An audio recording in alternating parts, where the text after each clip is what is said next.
മഞ്ജു വാര്യർ ഈ ലൈവത്തോണിന്റെ ഭാഗമാകുന്നു. മഞ്ജുവിന്റെ വാക്കുകളിലേക്ക്. നമസ്കാരം.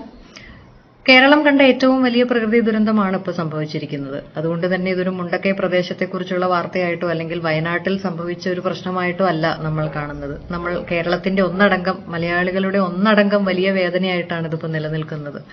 നമ്മുടെ സ്വന്തം വീടുകളിൽ സംഭവിച്ച നഷ്ടത്തിന്റെ അതേ വേദനയോടെയാണ് നമ്മൾ ഇതിനെക്കുറിച്ചുള്ള ഓരോ വാർത്തകളും കാണുകയും കേൾക്കുകയും ചെയ്യുന്നത്. ഇനി നമുക്ക് ചെയ്യാനുള്ളത് വയനാടിനെ പുനർനിർമ്മിക്കാനും ഈ ദുരന്തത്തിൽ ഇപ്പോൾ ഉറ്റവരെയും വീടും കുടുംബവും ജീവിതമാർഗം വരെ നഷ്ടപ്പെട്ട നമ്മുടെ സഹോദരങ്ങളുടെ ഒപ്പം അവരെ ആശ്വസിപ്പിക്കാനൊപ്പം ഒറ്റക്കെട്ടായി ഒന്നും നോക്കാതെ, ജാതിയും മതവും രാഷ്ട്രീയവും ഒന്നും നോക്കാതെ ഒപ്പം നിൽക്കുക എന്നുള്ളതാണ്. ഒറ്റക്കെട്ടായി നിന്നാണ് മലയാളികൾക്ക് ശീലം. നമ്മൾ ഇത് കഴിഞ്ഞ പല വലിയ പ്രതിസന്ധികളും, മഹാപ്രളയം അടക്കമുള്ള വലിയ പ്രതിസന്ധികളും കടന്നു വന്നപ്പോഴും നമ്മൾ കണ്ടതാണ്. മറ്റുള്ളവരുടെ വേദന സ്വന്തം വേദനയായി കണ്ടുകൊണ്ട് അവരോടൊപ്പം ഒറ്റക്കെട്ടായി നിന്നാണ് മലയാളികൾക്ക് ശീലം. അതുകൊണ്ട് വയനാടിന്റെ കാര്യത്തിലും നമ്മുടെ പ്രിയപ്പെട്ട സഹോദരങ്ങളുടെ ഒപ്പം നിൽക്കാനും നമ്മൾ മലയാളികൾ ഇനി മുന്നോട്ടും ഒറ്റക്കെട്ടായി തന്നെ നിന്ന് പോകണം എന്നാണ് എനിക്ക് പറയാനുള്ളത്.